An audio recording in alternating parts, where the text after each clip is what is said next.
Setelah cuma main beberapa menit di laga debutnya, Sofyan Amrabat akhirnya dipercaya Ten Hag untuk jadi starter kala MU menjamu Crystal Palace di ajang Carabao Cup. Akan tetapi di atas kertas Amrabat kembali ditaruh sebagai bek kiri. Meskipun begitu, penampilannya yang sering inverted menjadi gelandang mampu memberi rasa aman bagi lini pertahanan. Terlebih kolaborasinya bersama Casemiro benar-benar oke sehingga membuat Mason Mount jadi lebih punya space untuk mengkreasikan serangan. Tanya itu, atas kerja pemain yang 11-12 sama Pak De Ten Hag itu juga benar-benar luar biasa, terutama dari sisi defense dan eksplosivitas. Amrabat benar-benar seolah nggak punya capek, sesuatu yang membuat banyak pihak yakin jika kombinasi Amrabat, Casemiro, dan Mount bisa membuat permainan MU lebih balance.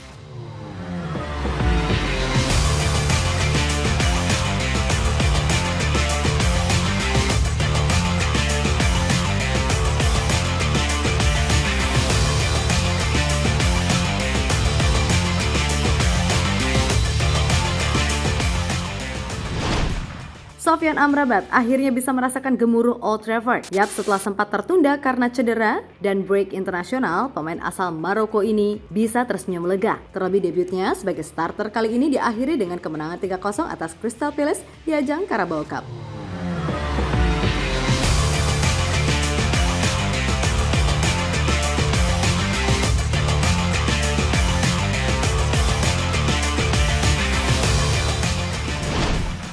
Amrabat yang di atas kertas ditempatkan sebagai bek kiri mampu menjalankan tugasnya dengan baik. Pemain jebolan Utrecht itu acap kali bermain inverted dan berperan sebagai gelandang saat Casemiro ikut naik membantu serangan. Meskipun berstatus pemain baru, tapi koneksi Amrabat dan Casemiro ini seolah sudah cair. Keduanya tahu peran serta tugas masing-masing.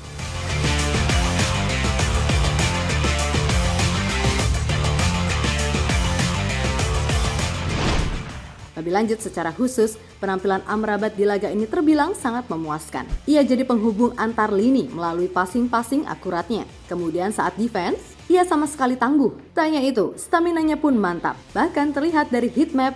Di babak pertama, daya jelajah Amrabat ini begitu luas dan menjangkau segala sisi. Kolaborasinya bersama Casemiro juga secara otomatis mempermudah tugas Mason Mount dalam mengkreasikan serangan. Tampak jelas Mount begitu nyaman dan lebih terlibat dalam serangan kalau tidak ada Bruno. Dan itu dibuktikan dengan 3 key pass yang ia lakukan serta mengemas 1 assist.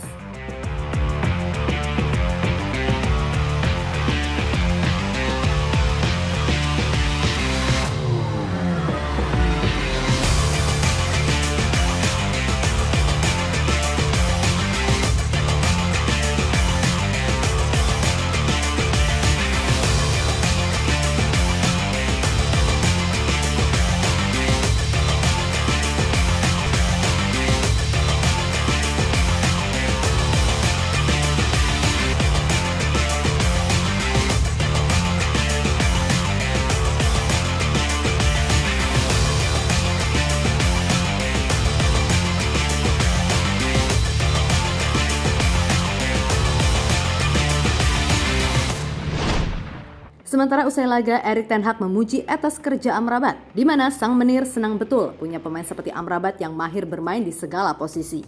Dia adalah pemain yang memberikan kontribusi kepada tim dimanapun tim membutuhkannya. Ia memberikan kontribusi kepada tim dengan kualitasnya, juga energi dan dinamikanya. Puji ten Hag.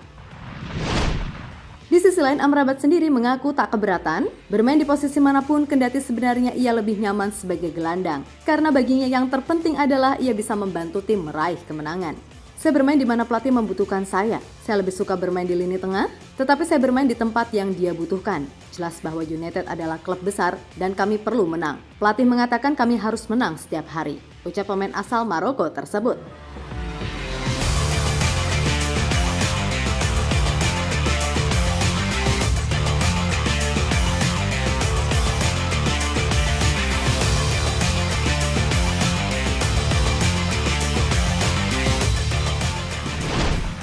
Dengan apa yang diperlihatkan Amrabat, jelas dirinya akan memegang peran penting buat MU. Terlebih bila pemain-pemain lainnya sudah fit dan kembali, maka barulah kita bisa menilai Erik ten Hag berhasil atau tidak. Namun dari semua itu, kita juga bisa melihat kalau keberadaan Amrabat, Casemiro, dan Mount di tengah bisa loh membuat permainan MU ini lebih cair. Dan buat Bruno, bila ia tak mau menurunkan egonya buat main di pos sayap kanan, maka ia siap-siap saja tergeser meskipun dirinya adalah kapten. Kemudian di pos kiri, Tentu saja si Akamsi Rashford ini yang suka kelamaan nahan bola gocek-gocek gak jelas plus maruk, bila masih begitu terus, siap-siap saja tergusur oleh Garnacho, karena bagaimanapun pemuda Argentina itu juga layak diberikan kesempatan, apalagi kini gak ada Sancho yang kemungkinan bakal jadi Lord Jilid kesekian. So pada akhirnya semua keputusan ada di tangan Pak Ten Hag. Apakah ia masih kekeh untuk memainkan Rashford yang seringkali maruk dan begitu egois? Atau mencoba mempercayai Garnacho, hitung-hitung ngasih pelajaran ke Rashford?